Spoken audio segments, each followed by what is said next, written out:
যখন পড়বে না মোর পায়ের চিহ্ন এই বাটে, আমি বাইব না, আমি বাইব না মোর খেয়া তরি এই ঘাটে গো। যখন পড়বে না মোর পায়ের চিহ্ন এই বাটে, চুকিয়ে দেব বেচা কেনা, মিটিয়ে দেব গো, মিটিয়ে দেব লেনা দেনা, বন্ধ হবে আনা গোনা এই হাটে। তখন আমায় নাই বা মনে রাখলে, তারার পানে চেয়েছে নাই বা আমায় ডাকলে।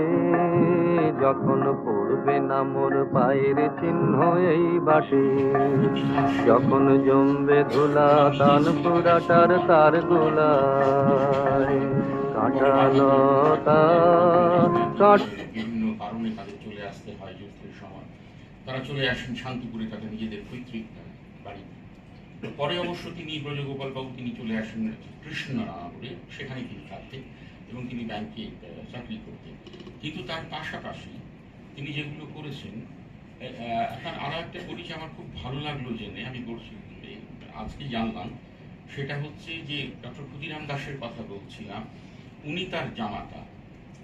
ফলে অধ্যাপক ক্ষুদিরাম দাসের অনেক হয়তো বা অপ্রকাশিত বা প্রকাশিত যেগুলো আজকে আর আমরা চট করে হাতে পাই না, সেই বইগুলোকে পুনঃপ্রকাশ করার বা সেগুলোকে আরো পাঠকদের সামনে নিয়ে আসার জন্য তিনি চেষ্টা করছেন, ওয়েবসাইট খুলেছেন। এটা খুব ভালো কথা যে যারা একটু এই বিষয় নিয়ে গবেষণা করছেন বা যারা আগ্রহী পাঠক, তারা অন্তত ডক্টর ক্ষুদিরাম দাসের লেখালেখি সম্পর্কে জানতে পারবেন বা তাঁর লেখার কাছে পৌঁছতে পারবেন।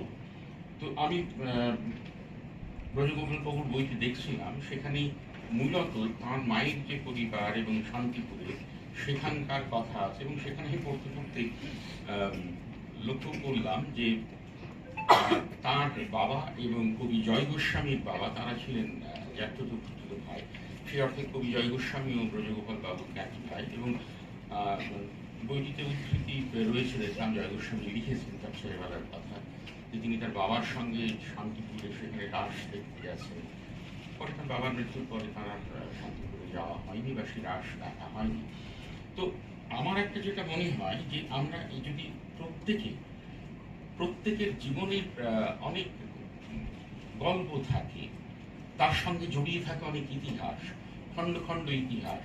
ফলে আমার একটা জিনিস খুব মনে হয়, এবং এটা বোধহয় যারা ইতিহাসবিদ, যারা ইতিহাস চর্চা করেন, গবেষক, তারাও সেটা স্বীকার করে নেন, যে প্রত্যেকটি মানুষ